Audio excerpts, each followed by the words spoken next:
Halo semuanya, nama saya Olivia Sgianto. Saya dari Program Studi Ilmu Gizi, Fakultas Kedokteran Universitas Brawijaya. Pada kesempatan kali ini, saya akan menjelaskan sedikit tentang analisa antioksidan menggunakan metode DPPH. Sebelum masuk ke dalam analisa antioksidan menggunakan metode DPPH, apa sih antioksidan itu? Jadi, tubuh kita membutuhkan suatu substansi yang bernama antioksidan.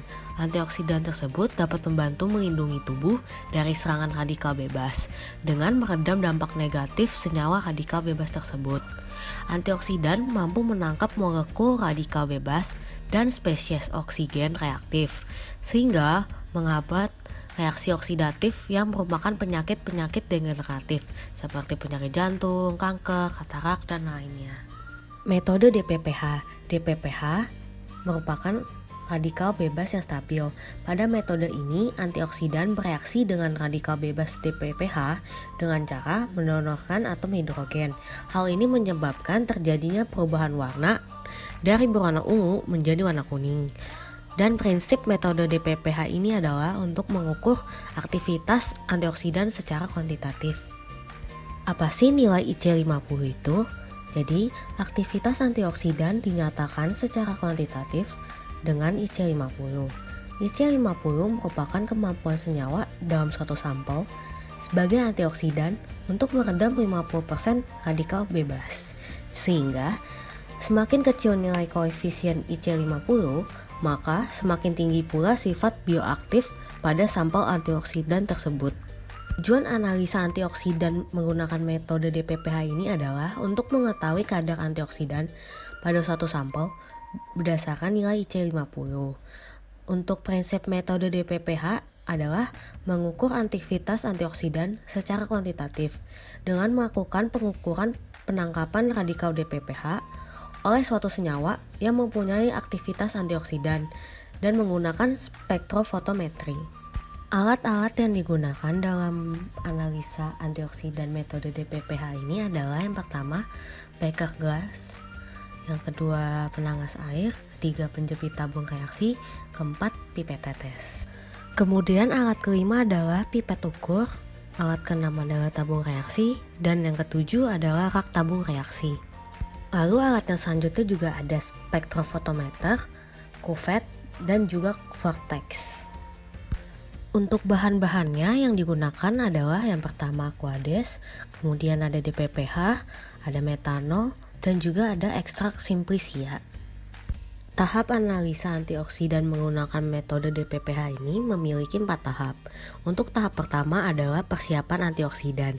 Yang dilakukan pertama adalah menyiapkan 5 sampel ekstrak simplicia, yaitu sampel A, B, C, D, dan E. Kemudian membuat larutan induk masing-masing sampel sebesar 100 ppm dengan cara melarutkan 10 mg ekstrak simplicia pada 100 ml metanol PA. Selanjutnya, melakukan pengenceran menggunakan pelarut metanol PA dengan membuat variasi konsentrasi yaitu 5 ppm, 6 ppm, 7 ppm, 8 ppm, dan 9 ppm pada tiap masing-masing sampel. Pada tahap kedua adalah membuat larutan stok DPPH 50 ppm. Yang dilakukan pertama adalah melarutkan 5 mg padan DPPH ke dalam 100 ml metanol PA. Selanjutnya, larutan perbandingan disiapkan, yaitu larutan kontrol yang berisi 2 ml metanol PA dan 1 ml larutan DPPH 50 ppm.